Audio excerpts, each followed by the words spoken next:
Welcome to the Blackhawks Breakaway Podcast for CHSN. We are brought to you by Toyota. Toyota has more all-wheel drive and four-wheel drive vehicles than any other brand. Find yours and shine on. Toyota, let's go places. With Charlie Roumeliotis, I am Pat Boyle. Charlie is flanked by two Hall of Famers jerseys, great Chris Chelios, and now Jeremy Roenick. How was your Christmas, Charlie? It was good. By the way, much better background that I have in my usual setup. So I might need to steal one of these from my place back at home. But no, it was good, Pat. I feel like Christmas has been less about me, like what I get, and more about spoiling my nieces now. And so that's been fun being able to spoil them for Christmas. It's always great to see Christmas through a child's eyes, and that's cool that you get that opportunity to do that. Before we get to the start of this podcast, I want to start off with, if you could give the Blackhawks a Christmas present, what would it be? I want to quickly just touch on the NHL schedule. Their decision to shut down business the day before Christmas, the day of Christmas, and day after. You good with that? Because I just saw a conversation on the Pat McAfee show where they were, the NBA feels like they had their turf infringed upon by the NFL. The NFL games weren't great.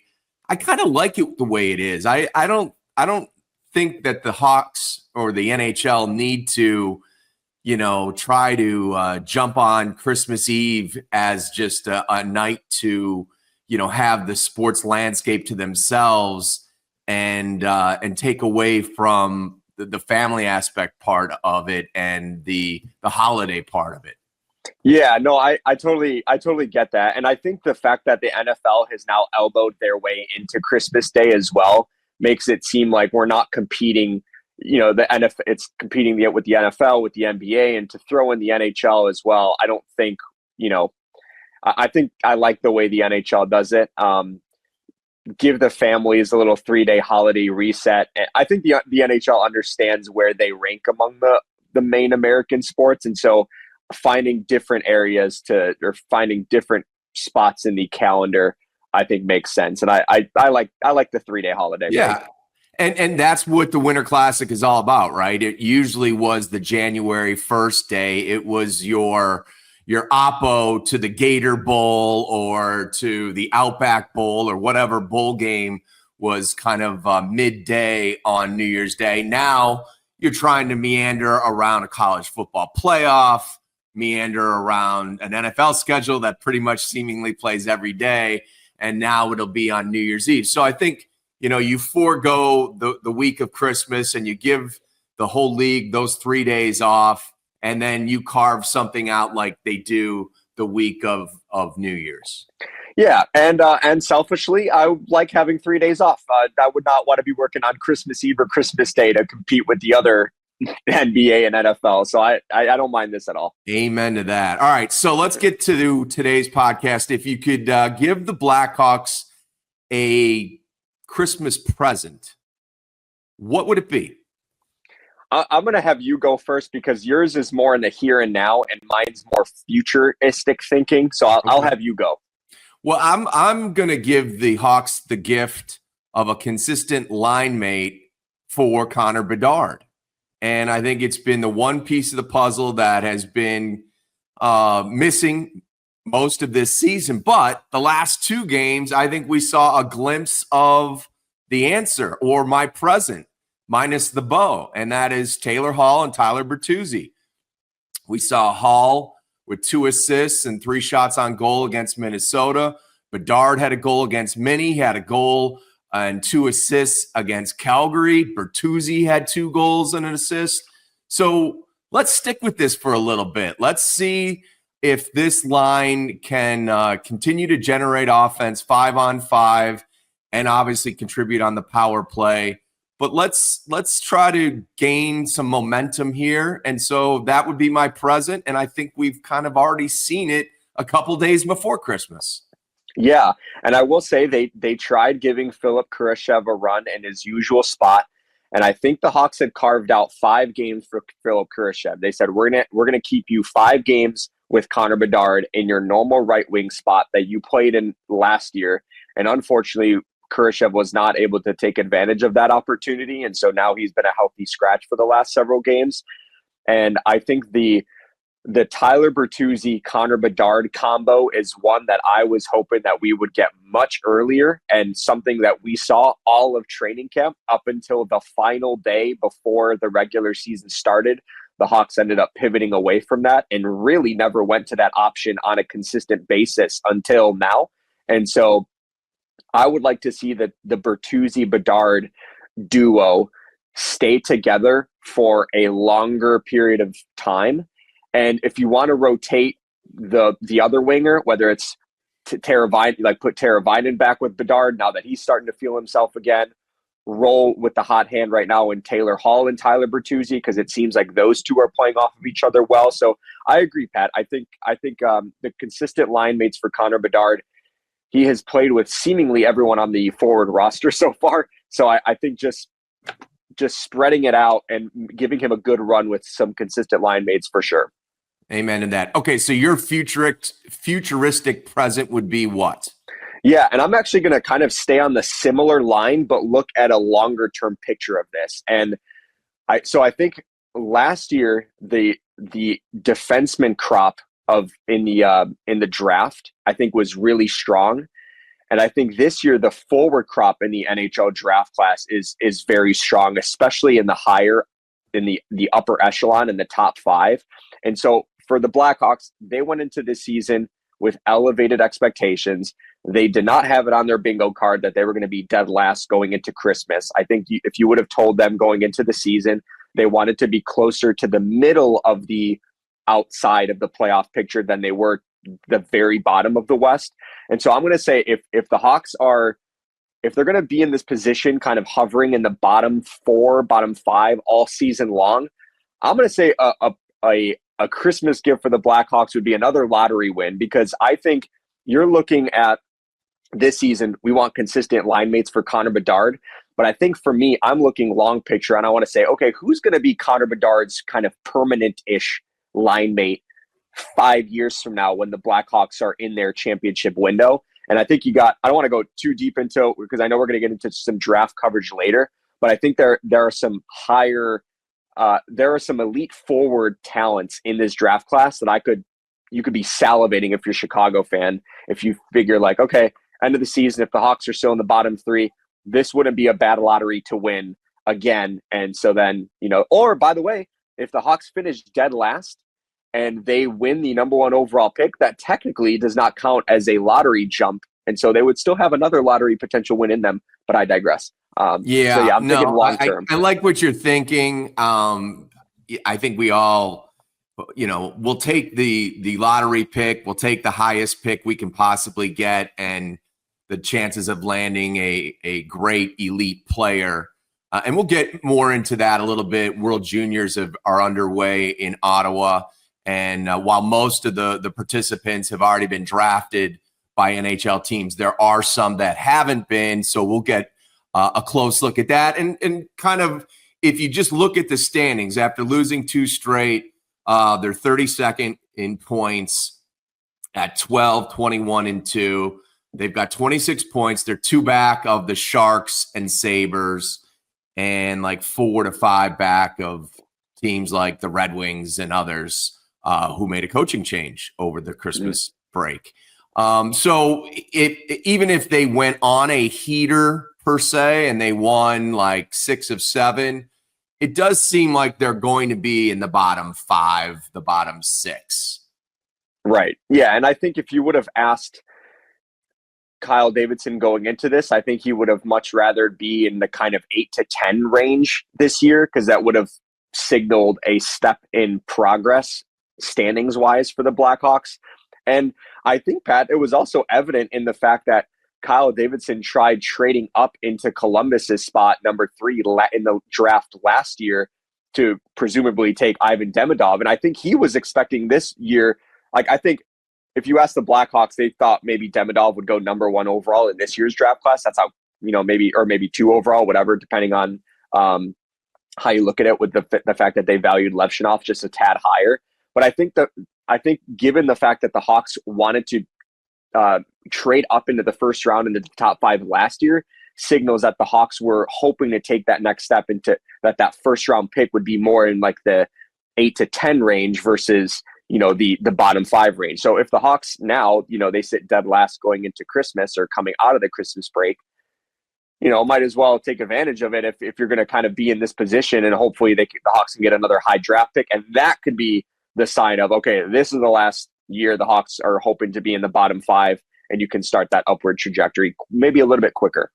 Let's look at some, unfortunate trends that we saw entering the break. First of all, the fact that they are 32nd and yet have scored first in 22 games is still mind-boggling, but it is what it is. And then the other trend that popped up over the last 10 games has been allowing a goal within a minute or so of scoring a goal. We saw it against the Wild. Foligno put the Hawks within a goal, and then 49 seconds later, Spurgeon tied the game, I think gave him a 3-1 lead. No, Foligno put the Hawks on top 2-1. Spurgeon tied it, and then it was against Calgary. Bedard put the Hawks within a goal, 2-1, and 30 seconds later, a Vlasic pass was picked off, and Connor Zary made it a 3-1 advantage. So after the Spurgeon goal, it was the 4th time in 10 games that the Hawks allowed a goal within 1 minute of scoring themselves. So 4 times in just the last 10 games where they've given up that momentum switch almost immediately. And I went back and looked at the Minnesota game. They had the 4th line out there, and they had TJ Brody out there with with Korchinski. And we've talked about in this podcast about putting the Dickinson line out there as much as possible because he's probably their best face-off man, and that third line has been somewhat consistent as far as controlling play and defending well. So what do you make of this trend that, we've seen it? We've actually seen it the last couple of years over the rebuild. Yeah, it feels like that was a real concerning theme last year and it wasn't just, 2 goals in a minute and a half. It felt like last year it was more like 3 goals in a 2.5 minute span. And so that has popped up a little bit this year, but it feels like for the most part, it's kind of been more of the 2 goals in a few minutes span, or Hawks score a goal and then within a couple minutes, the other team responds. And so the Blackhawks aren't able to capitalize on that. And, I also want to get, I saw this stat when I was doing my post-game show after the last game.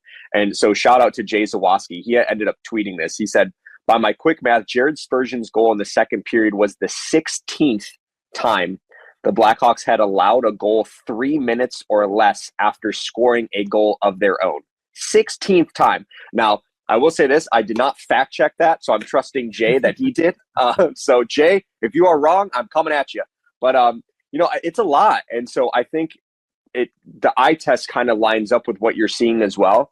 And I think back to what Jason Dickinson had said after one of the games last week, I can't remember if it was the Islanders or the Devils game, where he said psychologically it's one of those things that until you just start doing it, like you could talk about it all you want, but until you actually start doing it and saying, okay, let's beware the next shift or the next couple shifts after that, once you string together those shifts and okay, we're building some momentum here, we didn't allow a goal, then you have something in your psyche to lean back on when you are in those situations again moving forward.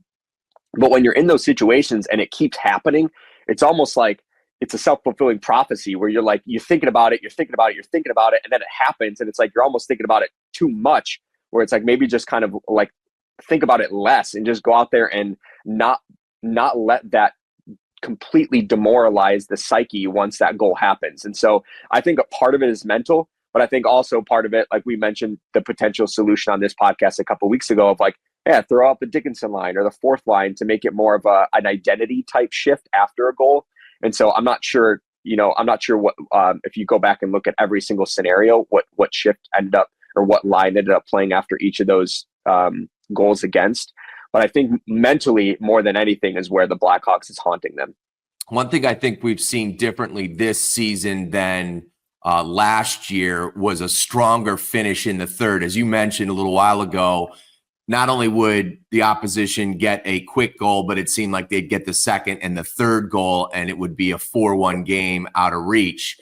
So going into the Minnesota game on Monday, the Blackhawks in 5 of their last 6 games had outscored their opponent 13-6 in the third period. That was 3 goals at the Islanders, 2 goals against the Islanders at the United Center, 3 against the Caps, 2 against the Kraken, and 3 goals at the Flames. And in those games, they were 3-2. So again, it's all these learning curves that Dickinson talked about, how to respond after scoring a goal, how to close out a period, how to finish in the third. And we're starting to see some minor, upticks in that area. What do you make of their stronger finishes in the third, albeit, the results are not overwhelming? Yeah, and some of those games, like the Islanders and Devils game and the Flames game, it was like scoring 3 goals in the third period, but they were down 5-1. And so it was kind of like, I don't want to say garbage time goals, but they ended up playing themselves into. But then you look at the Washington game, and the Hawks were down 2-0 in the third period, and they score 3 goals in the third and win in regulation. So I don't think it's fluky in some ways. But I will say the encouraging thing is the Hawks now, it's 5 straight games. The Hawks have scored 3 goals or more in a hockey game. And so I think if you look at the Hawks record, when they score 3 goals or more, it's much better than it is when they score 2 goals or less. So the Hawks they've had that stretch for the majority of the season where they were leaning heavily on the power play to catapult their scoring. But now it feels like the Hawks are getting some more 5-on-5 scoring, which I think, psychologically, if you can go into a hockey game scoring 2 goals at even strength and getting 1 on the power play, I think most nights you're going to win that game. And so I think we're seeing less of the Hawks win games by going 3 for 4 on the power play, and that's all the scoring they got, versus, the Hawks went into this game and they scored 2 or 3 goals at even strength, and then they got 1 on the power play as well. So I think that's an encouraging step for this team. So the Hawks got a couple of their veterans back. Peter Mrazek returned. I thought he was a little rusty in his return to the crease in Calgary, understandably so. And Seth Jones has been back for a couple of games, and he has been rusty. He was a -3 against Minnesota. In Calgary, the first period, Seth was quarterbacking the top power play after being out for 6 weeks with the broken foot.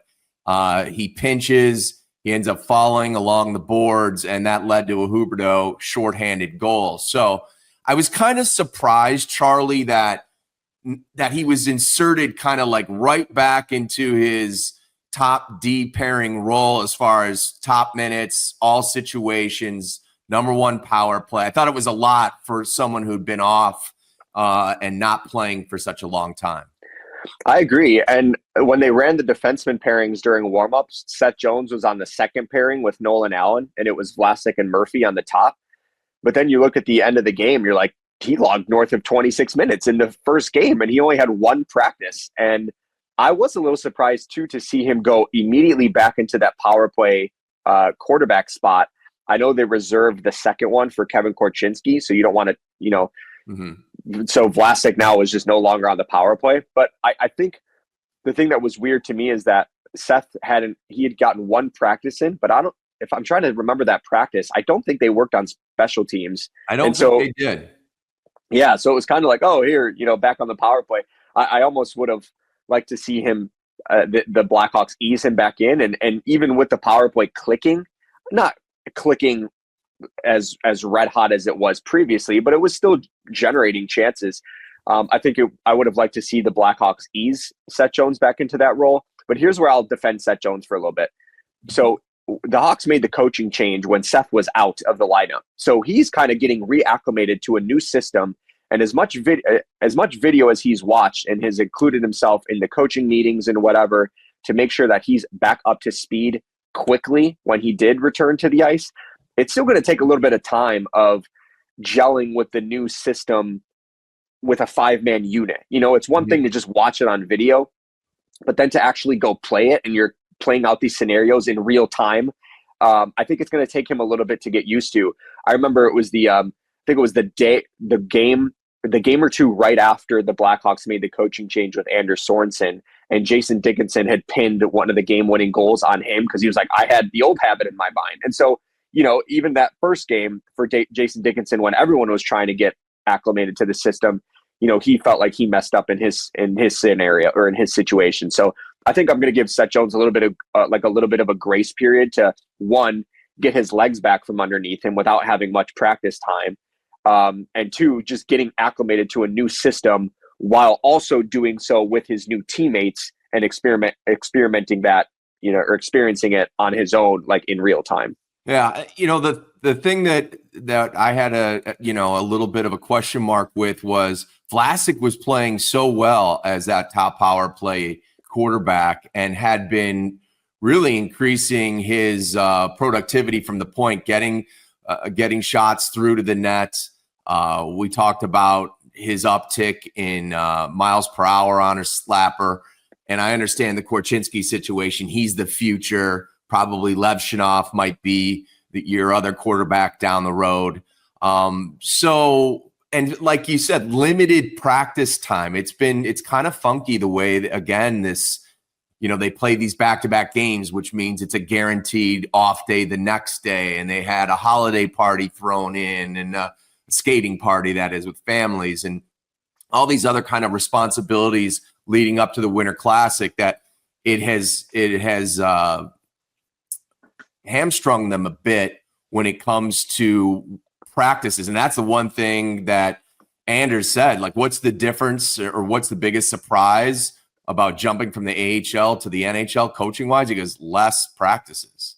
So we'll see what happens here, you know, coming up on the back end. I would like to see, you know, maybe a little more ramp up to Seth getting back to those top minutes.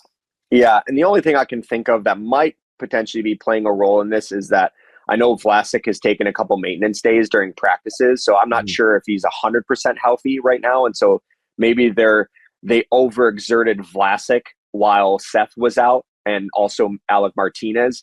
And maybe they want to scale back his minutes just a little bit to make sure that whatever he could be dealing with isn't impacting him the rest of the season. And so that's really the only thing I can think of. But then I watch games and you look at the ice time and you're like, Vlasic, 23 minutes. They didn't let up on him and he wasn't on the power play. So, that is one of the only things I can think of as potentially a driving force of it.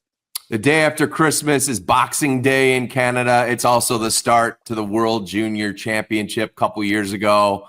We were all captivated when Connor Bedard was on that stage and shattered every World Juniors record and solidified himself as being the top candidate to be the number one overall pick in the draft. We will get to see Blackhawks prospect Oliver Moore on Team USA. We'll also see Yuri Felkman. He was a third-round pick in 2023 for Czechia. Are you looking forward to getting to see Oliver Moore?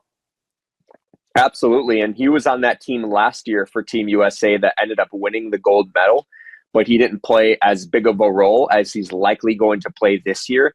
And he was actually named one of the alternate captains for Team USA. And so I think that speaks to the role that he's going to play, but also the leadership type role that he could play on Team USA. And I think that's got to be an encouraging sign too, because I think it's one of those things too, Pat. I remember talking to Frank Nazar last year where I know he was dealing with the injury of his freshman season at Michigan. And we asked him, we're like, when did you start to feel like yourself again? And he was like, the World Juniors, that catapulted me because I played well there. It was against the peers, like the best players at his age group. And that kind of propelled him into the second half of the season at Michigan. And so he used that as his, like, I played well in that tournament. We won as a team, and that helped me. And so I hope for the Blackhawks' sake, Oliver Moore, he's had a little bit of an inconsistent season at Minnesota. I think his first half, the first 10 or so games that he had a quiet start. Now he is definitely starting to turn it up a little bit. And so you hope that confidence feeds into this World Juniors tournament. And if he performs well and Team USA comes away with a medal of some sort, maybe that catapults his second half of the season at Minnesota. And then, it could potentially, what can that do for his confidence, like the way it did for Nazar? I was hoping we were going to get to see AJ Spellacy. He was one of the last guys cut. When you talk about a return team, bringing back a lot of guys from a gold medal team of a year ago, there's less spots. And then when you factor in that because there's not a ton of practice ramp-up time, they tend to lean on the guys that have played together more, and Spellacy doesn't fit that mold. And while everybody loves what he's produced and the story about being a football player and, turning to hockey just recently is incredible, it would have been nice to see him on this stage, but it doesn't diminish what he's been able to do in juniors. No question. I think if anything, it kind of speaks to the fact that he was among the final cuts as a third-round pick by the Blackhawks, and he just started playing hockey full-time a couple years ago. And so I think his growth has been awesome. We know he was a late stay at training camp, staying much later than any of us thought. His OHL season had started, and the Hawks still said, we're going to reward this guy by keeping him. And so, I was disappointed that he didn't make it, but I don't think that diminishes in any way, the season that he's been having or his growth. And how about this, Pat? I thought about this the other day, and I'm like, it's still mind-boggling to me. But technically, Connor Bedard is still eligible to play in the World Juniors because he's 19 years old. I mean, put that into perspective, too. Yeah. I see some of the, it's Connor Bedard's hitting a sophomore slump or whatever, and it's like, he could still play in World Juniors right now if he really wanted to. And so it puts into context how young he still is as a player. No question about it. So as we talked at the top, and it was kind of your Christmas present, a lottery pick, we're going to get to see some potential lottery picks on the ice. The favorite to be the 2025 first overall pick, or one of the people considered, is James Hagens out of Boston College. Gavin McKenna is projected to be the number one overall pick in the 2026 NHL draft. So again, a lot of these guys have already been drafted, but those that haven't, again, this is the stage to see where their development is against the best of the best, Charlie. Absolutely. And I think I'm going to be as interested to watch some of those guys that are projected to go maybe inside the top 6 or 7 of this year's NHL draft class to see how they perform. Because, when the Hawks had the 2023, going in, it was like, oh, Bedard, if you win the lottery, that's the guy. That's who you're taking, right? And so this year, it's not as clear cut. Like I've seen Porter Martone's name out there too, and I think it comes down to which player stylistically would you want on your roster long term. So let's just say the Hawks ended up finishing dead last, and they land the number one overall pick. It's like you can go with James Hagens, who's a center, elite offensive upside. Maybe down the road, you got Bedard as your first line center, Hagens as your second line center. If you're thinking more, we need a guy to play with Connor Bedard long term, maybe you think about Porter Martone, who's more of a power forward type, like think Brady Tkachuk, like kind of a guy that will be a perennial, 30 to 70 plus point scorer. Sign me up for Porter Martone. If you're giving me the Tkachuk comp, I'm all in on Team Tkachuk. Yeah, and I think you look at the size too. He's 6'3", 208 pounds already. And so that's some meat on there that the Hawks would like, moving forward, or just thinking about long-term picture. And so I don't think anything is a slam dunk. Like I didn't even mention Michael Misa, he was actually granted exceptional status, I think a couple years ago to play. And he was like one of 9 or 10 players, and Bedard was one of the players as well. He fell just short of being on Team Canada's roster. So I don't know how that bodes well for his picture long-term, but there are names in this draft class to pay attention to in the World Juniors. If you're thinking about, okay, if the Hawks are going to hover in this bottom 4 range all season long, let's not only pay attention to the Oliver Moores and the Yuri Felkmans. Let's key in on some of those guys that the Hawks can draft in the top order of the draft too.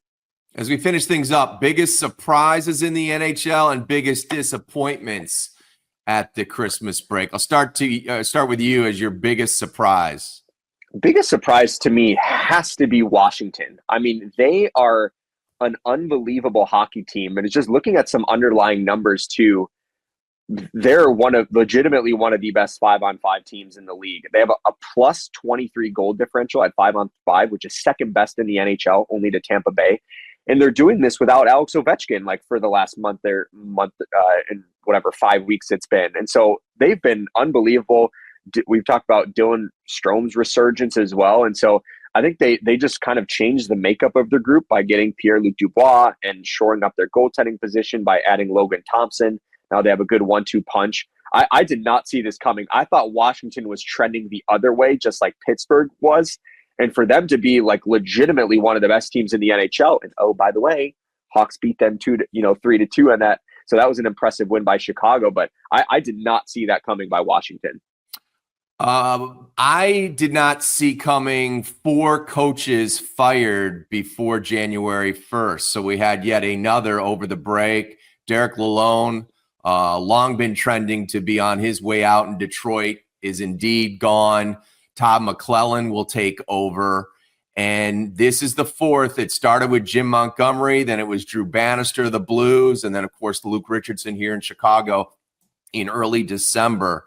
But this has been the trend lately in the National Hockey League, Charlie. Teams, GMs are going to the quick fix. If they don't like what they see on the ice, they're not afraid to make a change behind the bench. Yeah, and I've got to be honest. I was shocked it took Detroit this long to make a coaching change, because a lot of their process stats were not good at all. And so it wasn't like, oh, Detroit's getting unlucky, over time, if they stick with this process, things are going to turn. Like, their underlying numbers were not good at all. And so I almost wondered, did they wait too long to make this change? And so we'll see if Todd McClellan ends up sparking this group. But yeah, it feels like the coaching changes in the NHL specifically, I think we're seeing now that, I mean, it's always been this way, but the easiest change to make when you're an underperforming group is to change the head coach. And I look at the New York Rangers, they get rid of Jacob Trouba. They trade Capo Caco to Seattle, and they're trying to spark some life into the group. And it's like 2, major-ish type trades have not done anything for that group. And it's so that kind of leads right into my biggest disappointment. That's it. The New York Rangers are a disaster. I mean, this was a team that went into the season projected to be like an Eastern Conference favorite to come out of the East. And they not won only the President's Trophy last year. I think they had over 110 points.